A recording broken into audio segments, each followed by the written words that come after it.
Bom dia, senhoritas e senhoritos. Estamos começando a gravação da nossa aula, dando sequência à discussão sobre imperialismo e neocolonialismo, né?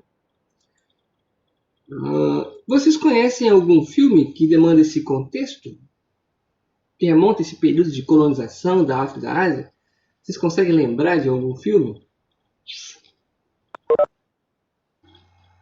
Tem ideia de algum filme que passa por esse período que a gente está discutindo? Há algum filme nesse contexto? Tem os dois clássicos, hein? Não lembra? Ah, vocês já viram Tarzan? É esse contexto. Vocês já viram Mowgli? É esse contexto. Pois é desse contexto. Né? Passa desse período de colonização. Tá? Né? Tarzan, Mowgli, tudo inserido nesse contexto. Vê? Existem outros, né? É que eu estou buscando na internet para colocar nesse slide, né?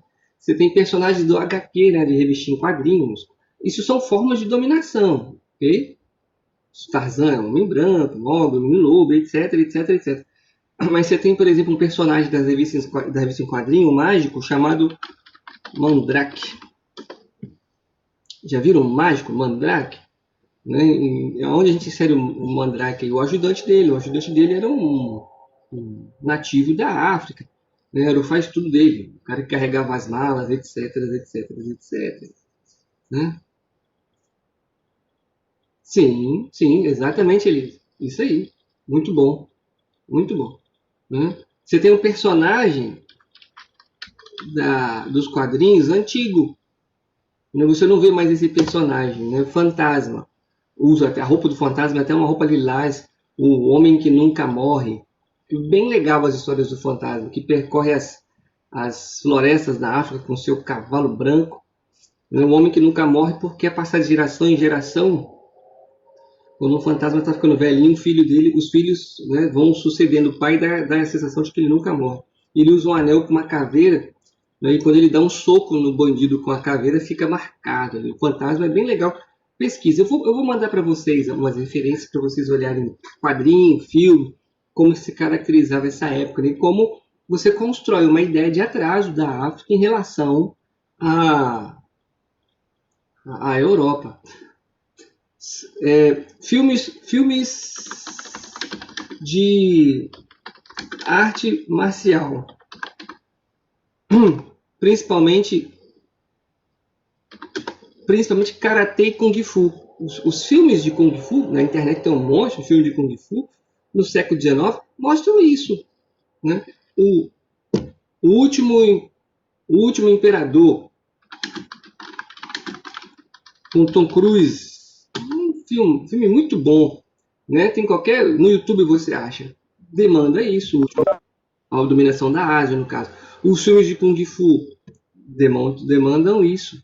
A dominação da Europa à China, a tentativa, a rivalidade entre japoneses e chineses, porque o Japão vai surgir como uma potência imperialista e vai tentar assumir o controle daquela parte leste da Ásia. São filmes que demandam esse contexto que vale a pena assistir. Às vezes vocês já viram os filmes, mas não conseguiam fazer a relação. Vamos estabelecer os links aí para vocês, beleza? Bom,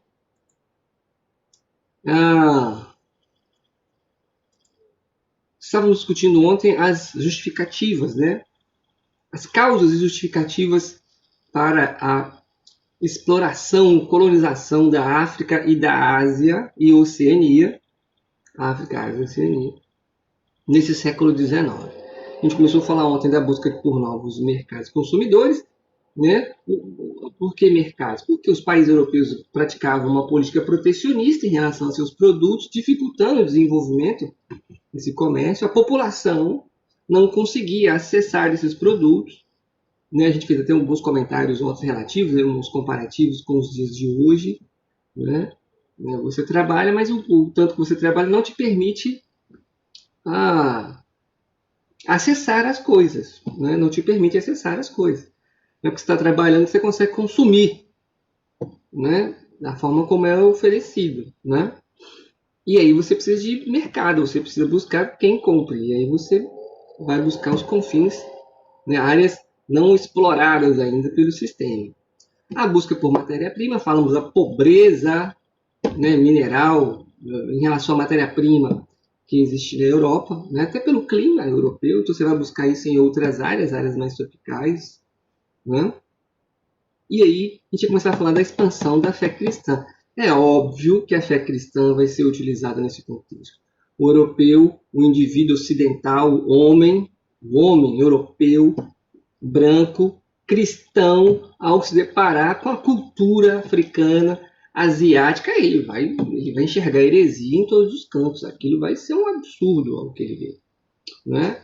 Aquilo vai causar nele um impacto muito grande. E da mesma forma que ele fez na América, ele vai tentar impor o cristianismo, né, a sua verdade, àqueles povos africanos, àqueles povos asiáticos. E é óbvio que esses povos vão resistir. E no momento que esses povos resistem a essa imposição cristã, né, e a resistência vai ser violenta, né, o uso da violência contra esses cristãos vai ser usado como justificativa para a chamada guerra justa. Né? Não, nós somos atacados, então é justo que a gente revide. Então você provoca o indivíduo, esse indivíduo reage, e na reação desse indivíduo você legitima uma violência desproporcional contra aqueles povos. Então a expansão da fé cristã ela vai ser utilizada não como carro-chefe, como foi no século XV, XVI na América, mas ela também será utilizada como legitimadora da violência, da guerra, de assassinatos. Ok? A base da justificativa da dominação vai ser a missão civilizadora. Aqui, ó. Civilizar o selvagem. É importante que essa discussão ela ganhe força no século XIX. Né? Você vai tentar separar o que é ser civilizado e o que é ser selvagem. O que significa... Como você vai medir a civilização do povo? A medida da civilização do povo será o desenvolvimento tecnológico. Então, quanto mais desenvolvimento tecnológico, mais civilizado é o povo. Dentro dessa perspectiva, qual seria o povo mais civilizado do mundo? O inglês. Concorda? Ninguém desenvolveu indústria da mesma forma que a Inglaterra. A Inglaterra expande. A Inglaterra é a grande potência mundial. Né? Ela seria grande, os mais civilizados. Né? E de acordo com a sua produção tecnológica, você seria considerado selvagem. O que se nega quando você avalia a civilização a partir de um referencial tecnológico? O que a gente está negando aí? O que a gente está ignorando nessa perspectiva? É a cultura do povo. Né? A cultura. Aquele povo não utiliza veículo automotor porque ele é selvagem ou porque ele não tem interesse. Percebe? Não é? Ou porque ele não tem interesse. Talvez ele não tenha interesse. Né? Talvez ele não tenha interesse de viver uma vida voltada para o materialismo. Por exemplo, o Islã, tão demonizado no mundo ocidental, ele desenvolve uma prática espiritual muito mais consistente do que o cristão ocidental. Isso é fato. O cristão ocidental está muito apegado à materialidade. O Islã é mais espiritualidade do que materialidade. Isso, na minha leitura, está claro isso. Então, ao considerar civilizado desenvolvimento tecnológico, é ignorar a cultura do outro. Não é? É ignorar. Você considerar que o nativo, seja de onde for, não usa micro-ondas porque ele não sabe apertar botão. Okay? E não tem nada a ver uma coisa com a outra. Então, essa discussão sobre o que é sensibilidade selvagem perpassa pela análise cultural. Né? Qual o interesse daquela cultura em fazer uso de determinados instrumentos ou não. Beleza? É importante pensar isso. No século XIX, esse argumento vai ser utilizado. Hoje, no século XXI, você não vai fazer uma afirmativa pura e simplesmente baseada na tecnologia desenvolvida por um povo. Né? É importante ver. Mas, dentro dessa perspectiva de que civilização é progresso, o europeu vai se embanhar aí nessa missão civilizadora. Teoria do homem civilizador. O europeu que você botei aqui porque eu achei bonito isso, sabe? Achei, quase chorei, escorreu uma lágrima. Né?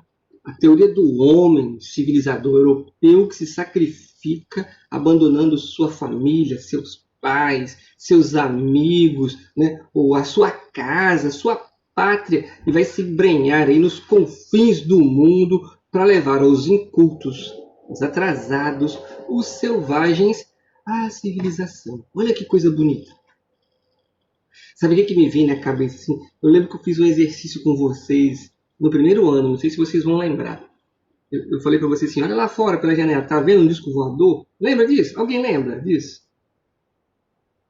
Por favor, alguém diga que lembra. Alguém lembra disso quando eu fiz, olha lá fora, tá vendo um disco voador? Ah, um disco voador ali. Não é? Tem um disco voador, plantei. Qual seria? Então, lembra, qual a reação das pessoas? É mais ou menos isso. De repente chega um monte de disco voador, ainda bem que vocês lembraram. Aí como se chegasse um monte de disco voador, de repente. No século XV, na América aconteceu isso, agora na África chega um monte de disco voador, um monte de máquina, que os caras nunca viram. Que diabo é isso? Né? As pessoas vestidas de forma diferente, agindo de forma diferente, falando de forma diferente, tudo diferente. E as pessoas na África, na Ásia, tudo que é isso? Né? E essas pessoas com mais desenvolvimento tecnológico, né, acreditam que são superiores àquelas outras e devido a isso eles vão explorar aquelas pessoas. É mais ou menos isso. Ah, tá vendo aqui? Nós temos um disco voador, então nós vamos dominar. Vamos impor a vocês a nossa cultura, o que a gente faz, o que a gente fala, o que a gente come, como a gente veste, como a gente se relaciona, é o jeito certo. Esse jeito aí de vocês está errado. Tudo errado. Mais ou menos isso. Né? Mais ou menos isso. Né? E aí que segue. A questão é, ninguém perguntou aos povos que viriam a ser explorados se eles queriam participar do processo civilizatório. Olha só, legal a sua roupa, legal a sua máquina, mas a gente dispensa, tá? A gente tem o nosso jeito de viver aqui, caçando. E é importante observar, você não pode olhar para a África, vamos falar primeiro da África, imaginar imagens da África, né? O que a televisão mostra para a gente na África, geralmente? Quando vai falar da África, você mostra desgraça, né? Pobreza, fome, guerra. Vamos falar da África. O que passa na televisão? Pobreza, fome, desgraça, peste, doença, né? Essa é uma coisa. Outra coisa que se mostra na África: leão, girafa, rinoceronte. E a terceira coisa que mostra da África: um monte de homem e mulher, né? Seminus, com a lança na mão, vivendo no meio do nada. Essa é uma forma de você transmitir a inferioridade de um povo em relação aos demais. Na África você vai ter grupos distintos, você vai ter grupos caçadores e coletores, como esse último caso que eu relatei para vocês. Vai ter vários, você vai ter isso, grupos caçadores e coletores. Você vai ter outros grupos que vão desenvolver uma agricultura de subsistência, e você vai ter na África impérios, estados organizados, desenvolvedores de comércio, trabalho organizado. Essa África ela não é apresentada para nós na televisão. Essa África produtiva, né? Essa África que desenvolve ciência, que desenvolve tecnologia. Essa África não é apresentada para nós. É importante perceber isso. Presta atenção em tudo que você vê sobre a África. Se basicamente não é, como eu disse, a desgraça toda, né? Peste, fome, guerra, leão, girafa, rinoceronte e pessoas seminuas, né, comendo farinha no meio do nada, assim, terra de São Batida, umas casinhas de pau a pique. É essa África que apresentam para nós o tempo inteiro. É importante observar que você vai encontrar grupos diversos, né, sociedades e comunidades diversificadas na África em diferentes estágios de desenvolvimento tecnológico. É importante perceber isso. E essa África desenvolvida não passa na televisão, raramente passa na televisão. É importante perceber isso, ok? Muito importante perceber isso. Mas ninguém perguntou para esse povo, né, se eles queriam participar dessa tecnologia. né, se eles aceitavam de bom grado. E aqueles que disseram não, e a maioria absoluta vai dizer não, né, essa tecnologia vai ser inserida a eles, né, pela via direta ou indireta. Nós vamos ver as formas de dominação no slide seguinte. Certo? Vai ser imposto a eles isso, pela forma direta ou indireta. Né? Como você não quer ser desenvolvido? Como você não quer ser civilizado? Não, você vai ser civilizado sim, porque o certo é ser civilizado. É tipo hoje, não, nós vamos empurrar a democracia. Democraticamente nós decidimos que vocês serão democratas. Mais ou menos assim, né? Tipo assim. Muito louco isso, né? Pensa. Não consigo. Há quem defenda, é um debate. Né? Há quem defenda, é um debate. Tá claro, a justificativa de exploração é importante dominar isso aqui. Ó. Missão civilizadora. O objetivo, busca por mercado de consumidores matéria-prima, e a justificativa, o que legitima, é a missão civilizadora. É isso aqui que vai ser transmitido para as pessoas. Imagina, você não vai estar dizendo para as pessoas, para o cidadão comum, europeu, cristão, né? Olha só, nós vamos invadir a África, vamos ir à Ásia, vamos matar pessoas, porque a gente precisa de mercado consumidor e matéria-prima para fazer a fábrica funcionar.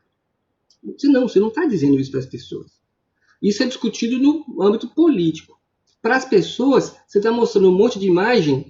Olha, nós estamos indo lá salvar as pessoas. Está vendo? Olha só, criancinhas passando fome, mulheres com dificuldade, homens idosos. Né? Nós vamos levar a ciência, a tecnologia e vamos salvar aquelas pessoas.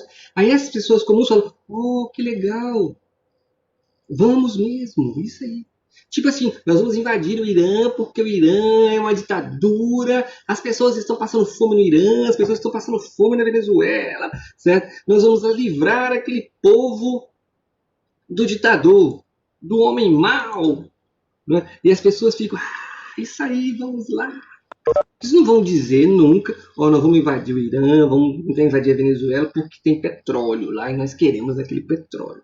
Mas eu preciso de uma desculpa para tomar aquele petróleo do Irã e da Venezuela. E, por favor, não estou aqui defendendo ditadura A ou B, eu estou tentando mostrar como é que se cria uma justificativa para.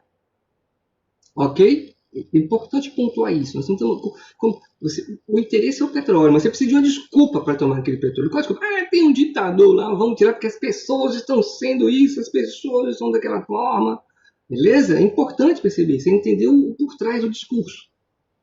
Até porque esses mesmos libertadores de povos oprimidos por ditaduras favoreceram ditaduras na América Latina, né? Patrocinaram ditaduras na América Latina. Né? Quem criou a Al-Qaeda foi os Estados Unidos. O Bin Laden, um produto norte-americano para enfrentar a União Soviética, quando a União Soviética da Guerra Fria ocupava o Afeganistão. Né? E um dia o Bin Laden, que era aliado, e todo aquele contexto virou inimigo. Né? Porque eles queriam autonomia sobre o território. E isso ia contra os interesses do gás natural, por exemplo, que está no subsolo do território afegão. Mas essa é a discussão mais para frente. Mas é importante perceber isso. A desculpa para. O que nós queremos no Irã, na Venezuela, é a matéria-prima. Petróleo. Petróleo.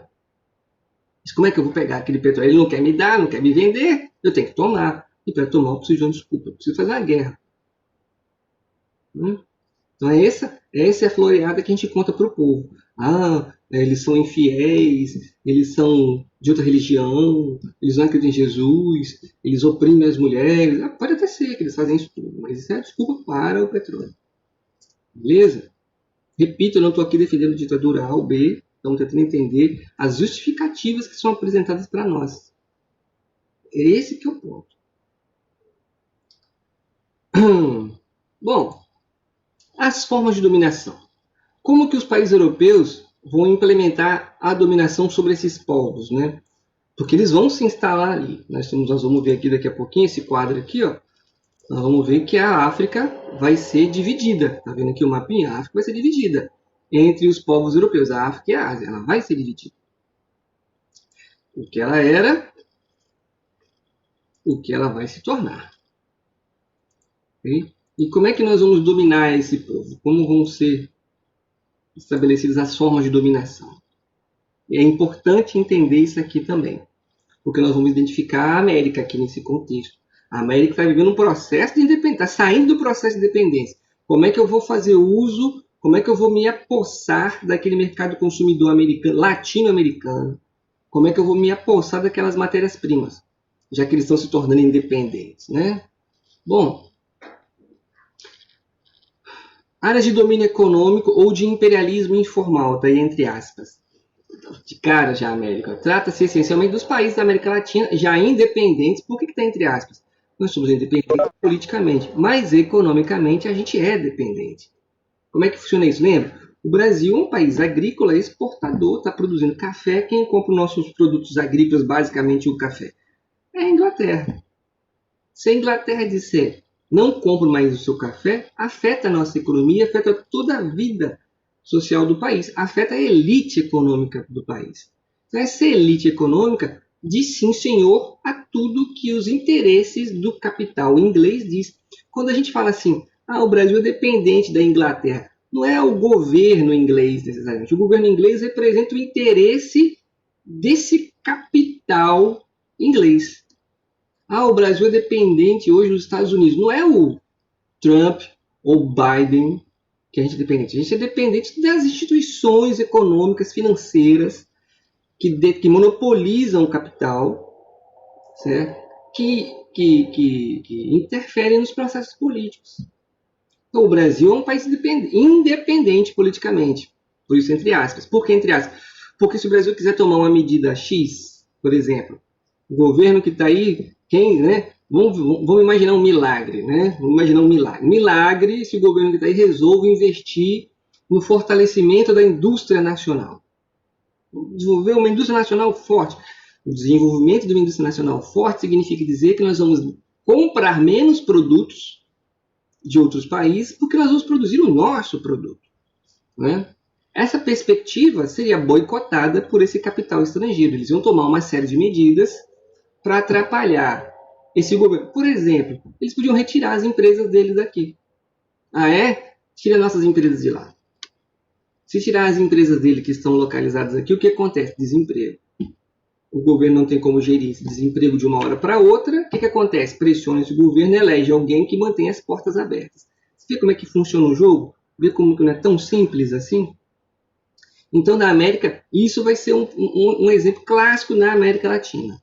É por isso que você tem golpes na América Latina o tempo inteiro, troca de governo, manifestação, porque os governos da América Latina, é muito difícil desses governos da América Latina se libertarem dessa dependência econômica ao capital estrangeiro.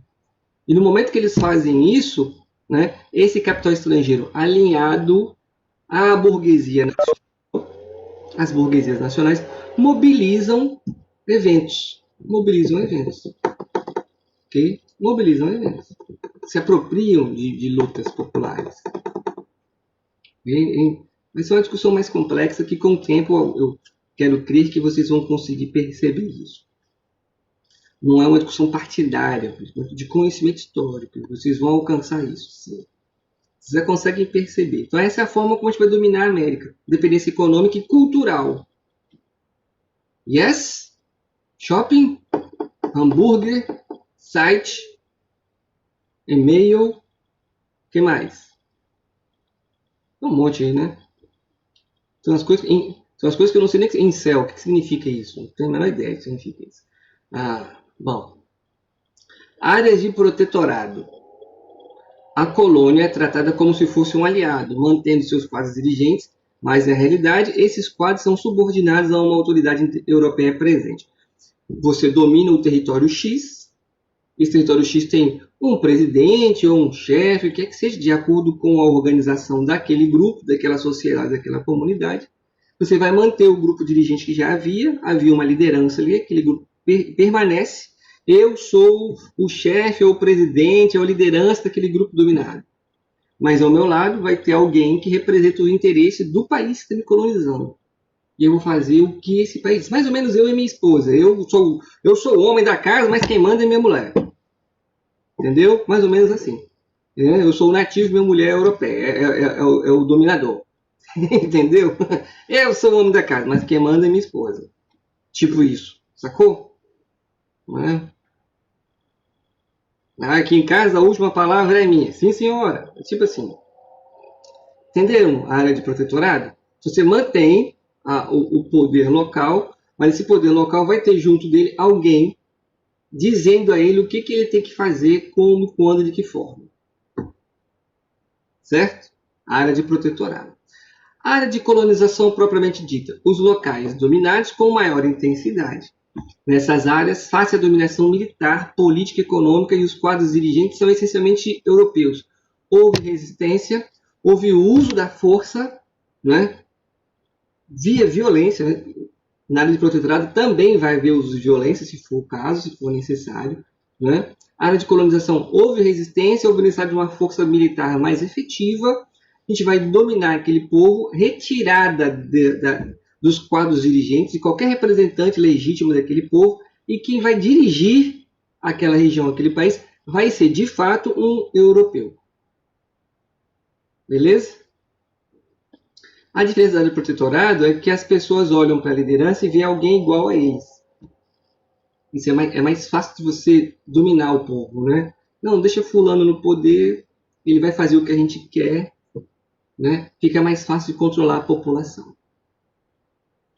A área de influência, onde são mantidos os dirigentes locais, mas através de tratados e acordos, as metrópoles se apoderam, faltou um ezinho aqui, de grandes vantagens econômicas e judiciárias. Os europeus aí residentes não ficam sujeitos às leis dos países e sim da metrópole europeia. Isso aqui, não sei se vocês lembram, o Brasil, nós temos um exemplo disso, quando a gente discutiu a questão Christie, né, com os tratados da amizade, assinados logo quando Dom João vem para o Brasil, os ingleses, né, eles serão julgados e tratados de forma diferente. Tanto que uma das questões que vão levar à questão triste no Brasil, não sei se vocês vão lembrar, está ligada ao fato de que indivíduos ingleses, né, fazem bagunça, baderna nas ruas do Rio de Janeiro, são presos, né, e ele se levanta dizendo que os ingleses não poderiam ser presos porque eles são ingleses, eles não são submetidos a leis portuguesas ou brasileiras. No caso das leis brasileiras. Né? E você vai criar uma tensão entre Brasil e Inglaterra nesse sentido. Aí você imagina, veja só, então os dirigentes locais são mantidos, lembra o protetorado nesse momento, na situação, são mantidos, com acordos que se apoderam de vantagens. Ou seja, a liderança é uma testa de ferro. Você não vai ter aqui um europeu do meu lado, literalmente do meu lado, me dizendo o que eu vou fazer. Você não vai ter um europeu sentado na cadeira administrativa. Você vai ter um presidente, um governante, escolhido pelo povo ou colocado ali, mas ele é o povo, mas as decisões dele vão ser tomadas de acordo com os interesses europeus. Então ele vai continuar, por exemplo, não, os europeus não ficarão aqui, mas eu vou permitir que esses europeus venham aqui e explorem essa riqueza. Por exemplo, naquela área ali a gente plantava arroz para comer, agora vamos plantar, sei lá, papoula para fazer ópio, para drogar as pessoas, por exemplo. Vai acontecer na Índia. Certo? Vamos plantar, sei lá, seringueira.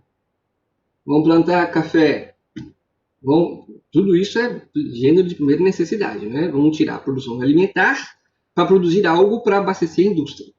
Né? Então é o governo que está fazendo isso, o governo do povo, está ali. Você viu, essa América funciona mais ou menos dessa forma, de áreas de influência. Os presidentes eleitos, eles mantêm políticas de acordo com os interesses estrangeiros. Você percebe essa área de domínio na América também, em algumas regiões. Beleza? Conseguiu entender e diferenciar os quatro ou a confusão? Se manifestem, por favor, que é muito importante olhar para uma forma de governo e tentar, isso é uma área de domínio, isso é uma área de protetorado, isso é uma área de colonização propriamente dita, isso é uma área de influência. Conseguiram entender as formas de dominação?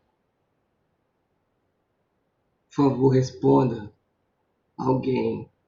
Sim, muito obrigado, Esmo. Muito obrigado, Isa. Isso, muito Lalanda. Sempre as mesmas. Muito obrigado. Isa, Lalanda, Yasmin, Fernanda, Natália. Muito obrigado. Né? Mas eu tenho a sensação que eu tenho 5 alunos assistindo a aula. Eu já disse isso. Né? João também. 6. Muito bom. Então está tudo claro. O processo. Bom, como é que vai se dar a dominação? Esse é o slide mais denso que a gente tem aí desse conteúdo, né? O processo, ou seja, como é que vai começar a colonização da África e da Ásia, né? É mais ou menos uma revisão do que a gente já falou. Ao passo que os países vão se desenvolvendo e ampliando as demandas do seu sistema capitalista, a busca por áreas é necessária. Né? Ora, você tem muito capital, já discutimos isso, você precisa de local para investir esse capital, porque os países europeus não estão dando conta do consumo, existem restrições ligadas a protecionismos entre eles, e é muito louco falar em protecionismo no capitalismo, né? Porque você fala em protecionismo, você vai pensar em mercantilismo. Não há mais mercantilismo, mas práticas protecionistas que garantem o mercado existem. As grandes potências, as economias centrais, protegem as suas economias. Elas querem que os países periféricos abram as suas economias. E mesmo que ela diga assim, não, nós vamos abrir a nossa economia, o seu produto. Qual produto? Como é que eu vou competir com um produto de uma economia central? A possibilidade é muito pequena. Então é um pouco de cinismo dizer, vamos abrir as nossas economias para desenvolver a competição. Abra aí, Brasil, o seu mercado para a tecnologia norte-americana, inglesa e japonesa, que nós vamos abrir o nosso mercado à sua tecnologia. Vamos competir. Hã? Como que você compete? Você não compete. Tem um livrinho, né, eu encho o saco, encho o saco não, mas toda aula eu mostro um livro para vocês, né? Eu acho que isso é positivo. Tem um aqui, deixa eu ver se ele está aqui embaixo. Peraí. Tá aqui. Esse aqui, ó. Esse aqui é bem legal, gente, ó. Chama Chutando a Escada. Você pode ver que quem escreveu não é petista. Não, o Ho Zhongshan também não é chinês. Tá bom? Também não é chinês, não é comunista. E ele discute isso. Né? É um livro pequeno. E ele discute isso. Ele vai assim, rapaz, para te falar a verdade, a introdução, lembra quando eu falei como fazer um trabalho, né? A introdução é importante. Quando você lê a introdução, você já entende o livro, a ideia do livro, praticamente toda a introdução. É uma introdução um pouco maior. Porque o restante, os capítulos, é explicando as chamadas que ele deu na introdução. E aí ele vai dizendo isso. Cara, o que é o chutando a escada? Os países centrais, as economias centrais, não vão permitir que uma economia periférica se torne uma economia central, porque ela se torna competitiva, ela se tornará concorrente, isso não vai acontecer. Né? É acreditar em milagre. Pode ser que um ou outro... Eu lembro que na década de 90 se diziam que haviam as perspectivas de países a assumirem cargo de potência. O Brasil sempre foi visto como com a perspectiva de ser potência central. O Brasil sempre foi visto dessa forma pela nossa riqueza mineral, pela nossa população, pela diversidade que é o Brasil. O Brasil sempre foi visto como um país potencial a se tornar potência. As outras referências eram os chamados tigres asiáticos e a China. Os tigres asiáticos não souberam lidar com o momento em que eles tiveram um certo destaque político-econômico, meados da década de 90. O Brasil, com seus governantes, a era FHC, preferiu a subserviência, dizer sim, senhor. Né? A elite nacional preferiu a subserviência. Né? E nós temos aí a confirmação da China como uma potência. Né? A China se transformando, de fato, na economia ou numa economia central. Mas na década de 90 você tinha essa perspectiva, tigres asiáticos, China, Brasil, como perspectivas de potência. O Brasil, infelizmente, preferiu o caminho da subserviência, do sim senhor, obrigado. Né? O pouquinho que vier para nós é muito. A gente agradece. Não dá, né? Bom, a Inglaterra é percussora. Por que a Inglaterra? A Revolução Industrial aconteceu lá. Né? Ela está à frente dessa. Ela vai ser a primeira a edificar essas necessidades. Tem-se início uma verdadeira corrida imperialista. Nós já sabemos o que é imperialismo. para entender essa corrida, o qual o número de competidores vai aumentando com o tempo, né? Com o desenvolver de novas tecnologias, lembra? Petróleo como combustível, eletricidade. Então, outros países além da Inglaterra, franceses, belgas, portugueses, espanhóis, holandeses, seguidos por alemães, italianos, japoneses e norte-americanos, nessa disputa. E o desejo dos diversos países colonizadores levou à organização da Conferência de Berlim em 1884. É importante entender e dominar o que é essa Conferência de Berlim. Já ouviram falar nela? A Conferência de Berlim? É na Conferência de Berlim que nós vamos repartir a África. A Conferência de Berlim para negociar as questões controversas sobre o controle da África. Veja só, você vai fazer uma conferência aonde nós vamos decidir nós vamos decidir quem vai explorar o que na África e na Ásia e na Oceania. Quem vai ficar com o quê? Mas o que você percebe quando você olha para essa foto aqui? Conferência de Berlim. Está aqui lideranças europeias para decidir a exploração da África. Você não tem uma liderança africana aí participando. Não tem ninguém da África ou da Ásia participando disso. São europeus decidindo o destino desses dois continentes baseados naquela justificativa de missão civilizadora. Não é?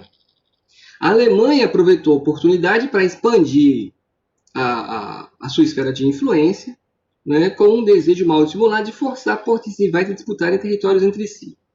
É importante, é muito importante entender esse processo neocolonial, ou negando o estrangeirismo, né, de colonização do século XIX. Por quê? Uma das causas da Primeira Guerra Mundial, o acirramento de rivalidades entre os países europeus em função das disputas territoriais. Então, esse processo que nós estamos discutindo aqui, 1884, vai ser o gerador, ou um dos motivos que vão gerar a Primeira Guerra Mundial. Causa da Primeira Guerra Mundial: rivalidades entre os países europeus. Os países europeus desejavam a guerra para mostrar quem era melhor. Quem é o povo mais civilizado? É o inglês. Qual é o povo que mais trabalha? É o alemão. Quem é o povo mais bonito, galanteador? É o italiano. Essas coisas que parecem simples para nós, bestas, elas agem no emocional da população. É você falar quem é melhor, Pelé ou Maradona. Um minuto de silêncio em homenagem ao Maradona. Pronto. Né? Quem é o povo mais aguerrido? Quem é o povo mais... Essas rivalidades que permeiam o imaginário latino-americano trabalham no emocional das pessoas e são usados politicamente. Então essa rivalidade de quem é o melhor isso, quem é o melhor aquilo, ela vai estar presente. Revanchismos, né? Tentar tirar à prova derrotas em guerras e conflitos passados, né? Vão ser usados como justificativa para o desenvolvimento da Primeira Guerra Mundial. Revanchismos entre franceses e alemães, né? Rivalidades entre franceses e ingleses, rivalidades históricas. Nós falamos de guerra de 100 anos aqui, lembra? Do século XIV ao século XV. Né? Rivalidades entre portugueses e espanhóis. As rivalidades históricas, elas serão afloradas em meio a esse processo de disputa por áreas na África e na Ásia. Serão afloradas em meio a essa disputa por mercados no final do século XIX e no século XX. E qual vai ser a consequência dessa disputa? A Primeira Guerra Mundial. É importante perceber isso. Por ocasião da conferência, 80% da África permanecia sob controle tradicional das metrópoles e de tribos locais. As fronteiras africanas foram divididas geometricamente em 50 territórios irregulares. Isso aqui é muito importante. Por isso que está em negrito. Ignorando fronteiras linguísticas e culturais já estabelecidas pela população autóctone. Esse novo mapa da África foi imposto sobre mais de 1000 culturas da região. O que ele quer dizer aqui? né? Quando você vê esse mapa aqui, por exemplo, você vê uma diversidade de povos, de comunidades, sociedades em diversos estágios de desenvolvimento. Já falei sobre isso há slides atrás, lembra? Muitos desses povos aqui são rivais. Tem rivalidades históricas de guerra, por exemplo. Ok? Tem a sua linguagem, as suas crenças, o seu comportamento cultural, alguns mais próximos, outros mais distantes. Lembra, só um detalhe, lembra, aqui está o Egito. O que é o Egito, gente? O Egito.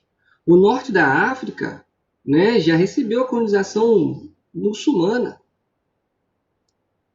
Okay? O oeste da África desenvolve comércio.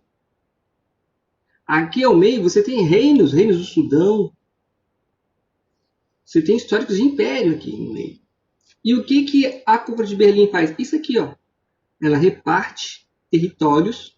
Só um exemplo que vai fechar na cara da gente aqui. Já marcou 5 minutinhos, né? Só para você pensar. Tudo que está vermelho aqui, ó, agora é território francês. Todo mundo aqui está submetido à metrópole francesa, por exemplo. A língua oficial vai ser o francês. Todas as rivalidades que existem aqui, ó, todas as diferenças que existem aqui, serão negadas por essa metrópole francesa, porque agora é como se fosse um povo só. Olha que louco isso. E muitos dos conflitos que a gente vê na televisão hoje na África vai se dar com o processo de descolonização. Quando pós-Segunda Guerra Mundial, quando os europeus se retiram da África, tá, saímos daqui, por exemplo, saímos dessa região central aqui, abandonamos. Qual povo que vai assumir o controle desse território? Aonde começa esse território, aonde termina? Aquelas rivalidades sufocadas retomam. E aí você tem guerras sangrentas entre tribos, como você vê na África hoje. Porque o europeu saiu e disse, se vira.